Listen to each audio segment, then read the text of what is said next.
Bonjour et bienvenue au Parlement européen. Au programme de cette session européenne de rentrée, le discours du président de la Commission européenne sur l'état de l'Union. Un moment politique très fort à quelques mois des élections européennes qui auront lieu en mai 2019. Pour en parler aujourd'hui, toute l'Europe reçoit 2 eurodéputés. Maria João Rodrigues, bonjour. Bonjour. Vous êtes vice-présidente des socialistes et démocrates ici au Parlement. Et puis Philippe Juvin, bonjour. Bonjour. Vous qui êtes également porte-parole des Républicains ici au Parlement. Madame Rodrigues, je commence directement avec une question peut-être un peu vaste et à laquelle j'aimerais que vous répondiez assez brièvement. Quel est, selon vous, votre avis sur l'état de l'Union européenne ? Bon, l'Union n'est pas en très bon état, on doit dire, parce qu'on a accumulé beaucoup de problèmes dans le passé. Exemple, on n'a toujours pas repris la situation qu'on avait avant la crise financière et surtout avant la crise de la zone euro. Il y a encore de grandes lacunes d'investissement, des taux de chômage, des inégalités assez fortes, des divergences régionales assez fortes. Mais en plus de ça, on a fait face à des crises telles que réponse à la crise des réfugiés, migration, et on est encore à la recherche d'une vraie réponse européenne. Monsieur Juvin, pour lancer ce débat, vous aussi, le bulletin de santé de l'Union européenne aujourd'hui ? L'Union européenne souffre de toutes les crises que malheureusement nous observons en permanence, la crise migratoire, le chômage, une difficulté également quasi identitaire. Qu'est-ce qu'être européen ? Tout le monde n'est pas d'accord là-dessus. Et puis nous allons perdre un de nos grands membres puisque la Grande-Bretagne va nous quitter en mars prochain. Donc dire que l'Union va bien serait probablement très exagéré. L'Union ne va pas bien. La vraie question maintenant est de savoir si les solutions sont dans l'Union ou en dehors. Moi je crois qu'elles sont à l'intérieur. Et quelles sont-elles ? Eh bien il s'agit de faire mieux faire fonctionner en particulier démocratiquement l'Union. C'est tout le sujet des futures élections. On assiste à une montée assez généralisée, pas partout, le Portugal en est pour le moment épargné, des partis plutôt populistes, plutôt d'extrême droite, plutôt europhobes. Contenir cette progression de ces formations politiques, est-ce que c'est le principal enjeu aujourd'hui qui se dresse à l'Union européenne, Madame Rodrigues ? Je pense que c'est un des principaux enjeux, mais je dois dire que pour bien répondre à ce problème, il faut répondre à un autre. C'est que les forces du statu quo qui pensent que les choses allaient plutôt bien ont fait un mauvais choix. Non, il faut mettre sur le terrain de vraies solutions européennes. Quand on a maintenant le changement climatique, on a besoin de l'échelle européenne pour faire en sorte que l'accord de Paris est vraiment mis en marche partout dans le monde. Quand on a le besoin de négocier de bons accords commerciaux qui apportent vraiment d'opportunités, d'investissement, d'emplois et de bons emplois pour les Européens. Il faut jouer avec le poids européen dans la négociation. Quand on fait face à une pression qui va croître d'arrivée de migrants, la vraie solution pour ça, c'est avoir un partenariat stratégique avec l'Afrique pour soutenir son développement. Tout ça sont des exemples de solutions européennes tournées vers l'avenir. Pour le moment, elles piétinent, elles n'avancent pas à la vitesse nécessaire. Oui. Un manque d'Europe, c'est ce que Mme Rodrigues dit. Alors pour vous, M. Juvin, est-ce qu'il y a un manque d'Europe ? Parce qu'il y a quand même aussi des avancées et des choses positives qui ont permis justement où l'Europe a montré sa force et son unité. Enfin, aujourd'hui, une avancée sur un budget pour la défense, par exemple, un plan d'investissement aussi. Je pense que le plan Juncker, même s'il n'est peut-être pas suffisant, il est quand même très positif. Donc tout ça sont aussi des points positifs à mettre au crédit de l'Europe. Il ne faut pas être naïf. D'abord, on a cette tendance terrible à considérer que tout ce qui va mal, ça provient de l'Europe ou de son dysfonctionnement et que globalement, ce qui va bien vient plutôt des États. En fait, c'est évidemment plus complexe que ça. Prenons l'exemple de l'immigration illégale, qui est un problème, pour le coup, majeur et qui ne va faire que s'exacerber si les solutions ne sont pas trouvées. Alors, en fait, vous avez raison, madame, mais partiellement.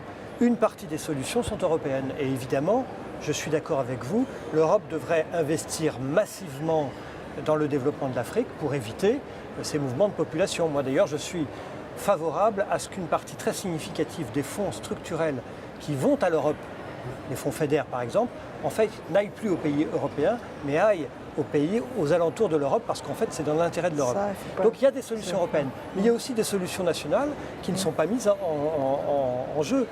Je vous donne un exemple. Il y a une loi européenne sur les demandeurs d'asile qui permet de régler la question du dossier de la demande d'un demandeur d'asile en 7 jours. En 7 jours, la Commission considère qu'on peut étudier un dossier conformément aux droits des individus. Eh bien, en France, on est à 10 mois. C'est-à-dire qu'un dossier de quelqu'un qui demande l'asile politique en France met 10 mois à être instruit, alors que l'Union européenne nous donne le feu vert pour le faire en 7 jours. On voit bien que la question, elle n'est pas européenne, elle est nationale. C'est que les États ne sont pas capables de mettre en œuvre des politiques, alors que disent-ils, ah, c'est une question européenne.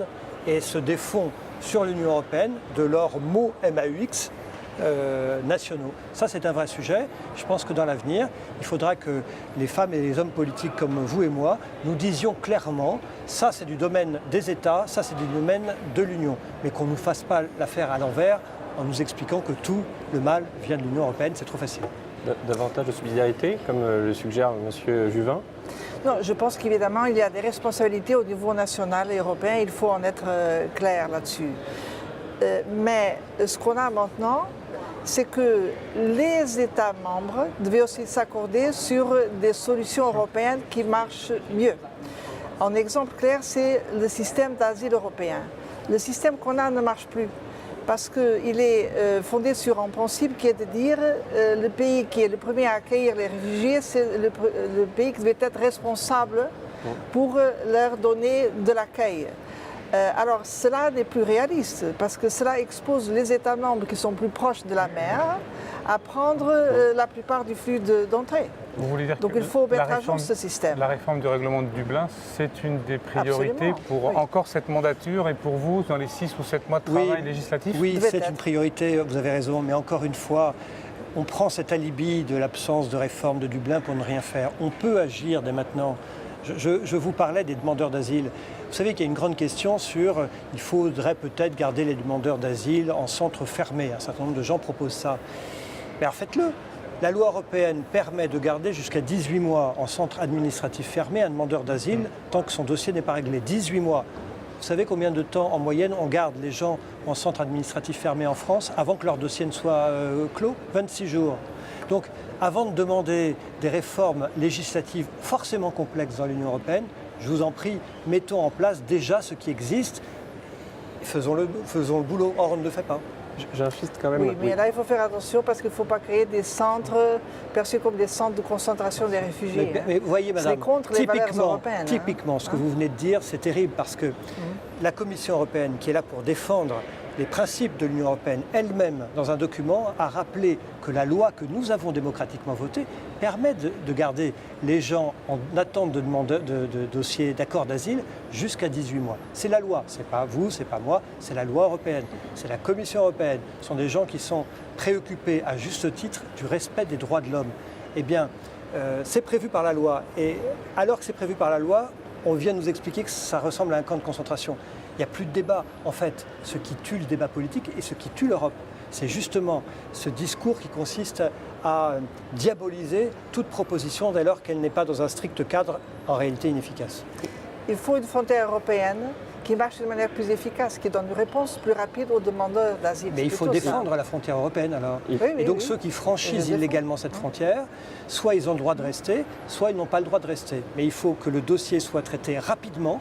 Oui, là on Il est faut d'accord. garder sous la main la personne et ne pas la lâcher tant que le dossier n'a pas été réglé. Ça signifie qu'il faut le garder en centre administratif fermé. Et le jour où le dossier est refusé, il faut les renvoyer dans leur pays d'origine. Il n'y a aucune raison aujourd'hui de garder un Tunisien ou un Malien sur le territoire de l'Union européenne. Les droits de l'homme, et en Tunisie et au Mali, ne sont pas mis en cause. Les États membres peuvent agir, les Mais ils institutions n'agissent européennes pas. Mais ils n'agissent pas. peut-être pas assez à votre non. goût, mais parlons, si vous voulez bien, de Il y a ce que le d'autres Parlement thèmes. européen peut faire. Parce qu'on parle déjà beaucoup des élections européennes, elles vont arriver très vite, mais il reste quand même du temps législatif pour ce Parlement pour agir. Et l'un des sujets, je réinsiste sur ce que Christophe Préau avait commencé à évoquer, c'est la réforme du règlement de Dublin. J'ai l'impression qu'elle est un petit peu perdue dans les limbes du Parlement européen. Elle est évoquée depuis très longtemps, Madame Rodriguez. Est-ce qu'on peut penser que ce Parlement pourra voter quelque chose sur ce sujet? Le blocage est plutôt du côté Conseil, Oui. parce qu'il y a un groupe d'États membres qui ne veut du tout ce système d'asile européen. Elle a raison. Mais j'aimerais aussi profiter pour dire que l'État de l'Union va mettre en exergue d'autres grands problèmes auxquels on doit répondre. On a en main le besoin de conduire la transition énergétique et de faire le mieux de la révolution numérique. Alors, qu'est-ce qu'on a maintenant? On a d'une part une grande opportunité parce que ça va créer beaucoup d'emplois, ça va supprimer d'autres, mais il faut faire en sorte que les emplois neufs qu'on va créer sont en ligne de nouveau avec les standards européens, les valeurs européennes. Or là, le Parlement européen vient d'approuver une grande initiative qui est le pilier social européen et qui établit que quel que soit l'emploi qu'on détienne, on doit avoir le droit à deux choses très importantes. Un, c'est un contrat de travail clair avec des droits bien définis. En autre, c'est l'accès à la protection sociale. Or, cela devient très important, pas seulement pour les travailleurs qui étaient dans les emplois plus précaires, mais aussi du fait de la révolution numérique. Parce qu'on voit maintenant beaucoup de gens, notamment jeunes, qui travaillent pour une plateforme online sans aucun droit, ni contrat de travail, ni protection sociale. On doit arrêter ça.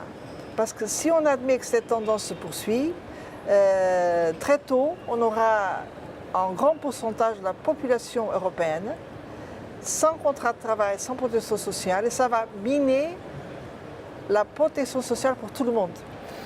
On parlait du règlement de Dublin, la transition énergétique aussi. Et Protection sociale. La protection sociale. Oui. La protection sociale, c'est un... On le dit, l'Europe sera sociale ou ne sera pas. Demain. On a dit beaucoup de choses On de a ce dit genre, beaucoup de choses de ce genre, mais effectivement, ça doit être une avancée bien sûr. essentielle.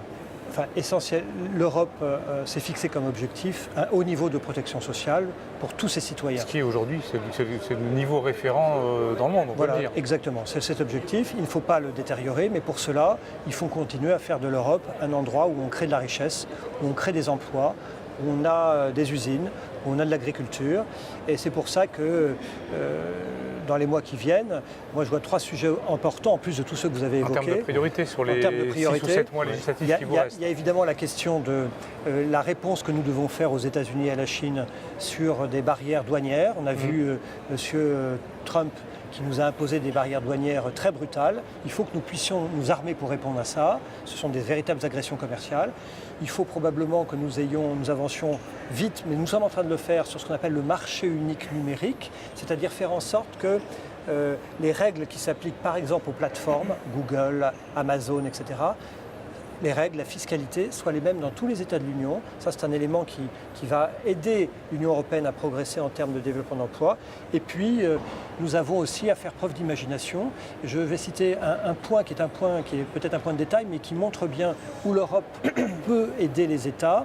C'est que sur le développement des véhicules électriques, une des questions qui s'est posée, c'est le manque d'infrastructures routières, mais aussi le manque d'infrastructures de construction, en particulier pas d'usines de batterie en Europe. Eh bien, la Commission européenne a lancé une initiative il y a quelques mois, l'initiative de la DG Gros, extrêmement intelligente, pour analyser pourquoi nous n'avions pas cette capacité à créer nous-mêmes nos batteries de voitures. Et grâce à cette initiative, la Commission est en train de coaguler autour d'elle toutes les initiatives qui vont faire que l'Europe, demain, fabriquera ses propres batteries. Donc on voit bien que l'économie, c'est à la fois de grands principes, mais aussi des réalisations qui sont des réalisations de détail, et l'Union européenne a un rôle là-dedans. Et vous n'avez pas évoqué sur ces derniers mois de mandat la question du budget. On négocie actuellement le prochain cadre financier pluriannuel. Je ne vais pas vous demander s'il sera voté, parce que pour le moment on ne sait pas vraiment, mais je vais vous demander est-ce qu'il devrait être voté. Certains, au Parlement européen et ailleurs, pensent que ça doit être un sujet de campagne et non pas être décidé avant. Madame Rodriguez, est-ce qu'on doit voter ce budget, si on peut, Je pense avant la que campagne? si on arrive à une bonne solution, un bon compromis, on devrait voter. Parce qu'après les élections, personne ne sait exactement ce que sera la composition du Parlement européen. Et donc maintenant, il faut jouer à fond pour obtenir un bon accord. Mais un bon accord, laissez-moi, qu'est-ce que ça veut dire pour moi? Ça veut dire qu'il faut avoir un budget qui permette à l'Europe de répondre à ces défis de l'avenir, transition énergétique, transition digitale, numérique, en tournant ça en de bons emplois pour les Européens et en même temps répondre aux responsabilités européennes en matière de sécurité et de commerce. Pour faire tout ça, il y a une chose qui manque, ce sont les ressources propres. Et donc ça fait partie d'un bon accord. Que la Commission souhaite mettre Moi, en je ne place. suis pas du tout d'accord. Je suis pour la démocratie et il y a des élections en juin prochain, européennes, et c'est au Parlement nouvellement élu de voter son budget. C'est quand même assez fou d'imaginer que nous, les députés sortants, nous allons imposer un budget aux députés qui auront toute la légitimité pour gérer l'Union à partir du mois de juin. C'est illisible. Donc le budget il doit être voté après l'élection européenne. Quand vous dites c'est illisible, ça redonnerait aussi toute sa force à l'exercice démocratique en termes de lisibilité vis-à-vis des électeurs. Quelle est la signification démocratique de députés qu'on va élire, mais on va les élire en disant mais de toute façon, ne vous inquiétez pas, le budget qu'ils auront à gérer est déjà voté. Non, le député qui va être élu, il a toute la légitimité pour gérer l'Union dans les 5 ans. C'est pour ça que je ne souhaite pas que le budget soit voté avant l'élection Je m'excuse, européenne. mais il y a un détail, c'est qu'on va négocier les grands cadres. Bah oui. Et puis les détails très importants vont être négociés par le Parlement suivant. Mais le grand évidemment. cadre aussi est important. Moi, je regarde la politique agricole commune, qui est une question fondamentale pour mon pays, la France, risque d'être très mal traitée par le prochain budget, parce que le président de la République chez moi en France a mal défendu le pays. Eh bien, je pense qu'il faut reprendre les choses à zéro. Et à partir de juin prochain, les députés ici présents seront tout légitimes pour rediscuter, y compris le cadre global. Poursuivons, si vous le voulez bien, un mot sur ces élections européennes à venir, puisqu'elles sont naturellement très importantes pour l'avenir de l'Europe. D'après ce qui se dégage pour le moment, c'est que l'immigration va avoir une place immense et qu'il y a une sorte de clivage qui est en train d'émerger entre, d'un côté, des progressistes pro-européens, comme ils peuvent se qualifier, que Emmanuel Macron aimerait diriger, et de l'autre, des europhobes anti-immigration, pour schématiser, comme les personnalités que je cite le font eux-mêmes, que piloteraient M. Salvini et M. Orban. Le risque, est-ce qu'on est d'accord, est-ce que vous êtes tous les deux d'accord pour dire que ça pourrait occulter les autres sujets et le débat de fond sur l'Europe? Madame Rodriguez.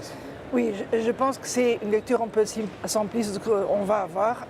C'est vrai qu'on a une grande dichotomie entre des forces nationalistes anti-européennes et des forces européennes. Mais à l'intérieur des forces européennes, on a aussi un grand débat entre les forces du status quo qui ont mené en chemin de très petits pas en bloquant de vraies solutions européennes, et les forces vraiment progressistes qui veulent une Europe plus ambitieuse et plus équilibrée. Et ce débat va jouer un rôle central parce que moi, je ne crois pas qu'il est possible de répondre aux forces nationalistes seulement avec un bloc européen. Il faut montrer qu'on a besoin d'une autre Europe. Oui, alors je voudrais juste prolonger tout à l'heure votre réflexion dans la volonté de vouloir voter le budget avant les élections. J'ai eu le sentiment, vous allez me confirmer, qu'on était peut-être dans une attitude un petit peu défensive, où vous avez des craintes pour les prochaines élections, que peut-être le Parlement, la représentativité, la représentation ne soient pas à la hauteur des espérances du parti que vous représentez. Je pense qu'on a un risque d'avoir un pôle anti-européen, nationaliste, plus fort que dans ce Parlement. C'est aussi probable que dans le prochain Parlement européen, la majorité ne va pas dépendre seulement de 2 groupes politiques, mais peut-être de 3. Donc ça va être un jeu plus complexe. Mais de toute façon, je pense qu'il est possible d'avoir une coalition de forces progressistes fortes. Et évidemment, les socialistes et les social-démocrates auront un rôle clé dans cette coalition. Monsieur Juvin, est-ce que vous craignez que le débat des élections européennes se résume à un affrontement binaire entre d'un côté progressiste et de l'autre europhobe? Alors d'abord, moi je ne crains pas le débat. Non, Je c'est pas crois ce que je même dis. que c'est l'essence de la démocratie.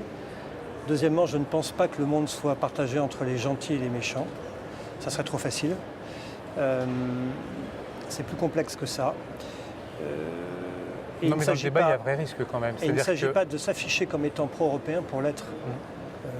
Moi, ma famille politique est une famille qui a toujours été européenne, les Républicains.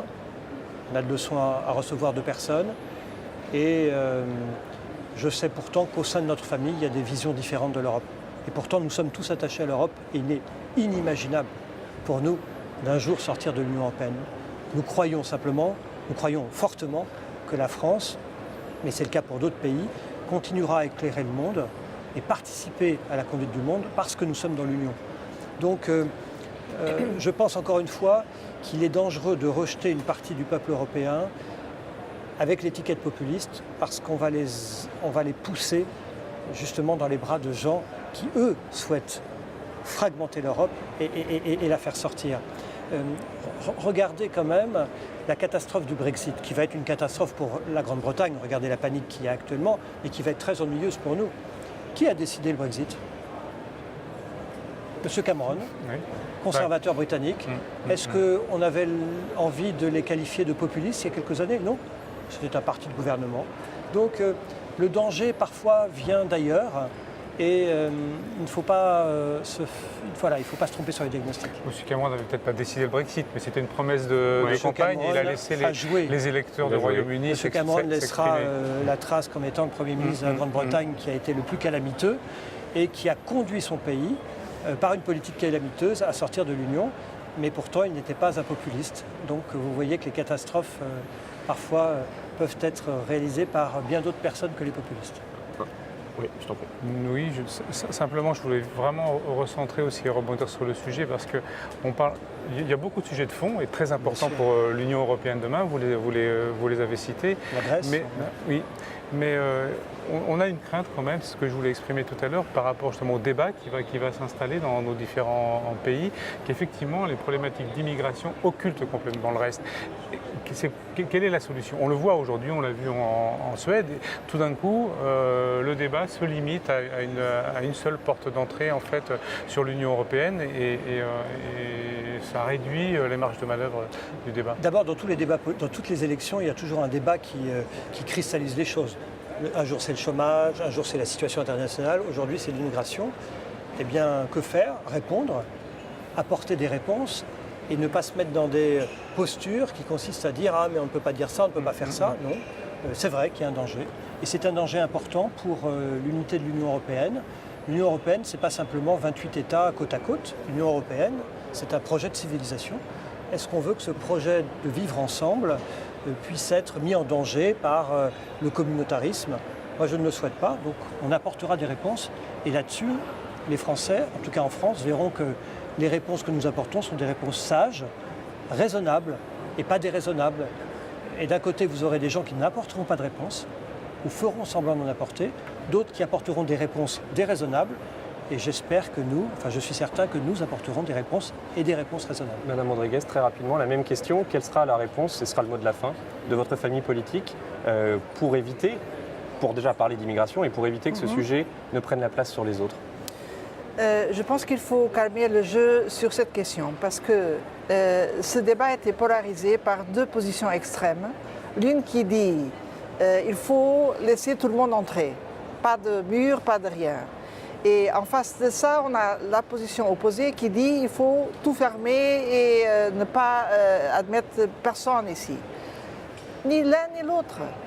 On a les outils pour mener une gestion organisée de la migration et une réponse à la hauteur aux réfugiés. On a besoin d'une frontière européenne organisée et basée sur nos valeurs. On a besoin d'une vraie politique de coopération avec les pays d'origine. On a besoin d'un programme d'intégration équilibré et qui respecte les droits des citoyens européens. Ça, c'est possible. Et du moment où l'on annonce ça, on doit aussi mener la discussion sur les autres préoccupations des citoyens européens qui sont en face d'enjeux. Mais il faut porter cela avec de la confiance parce que nous, l'Europe, on a énormément de ressources et on a une vision d'avenir qui pourra ouvrir une nouvelle période. Je reste confiante. Madame Rodriguez, Monsieur Juvin, merci beaucoup pour ces échanges. Merci à toutes et à tous de nous avoir suivis. Pour suivre l'action du Parlement européen et bien entendu vous tenir informés des élections européennes, un seul site, www.touteleurope.eu.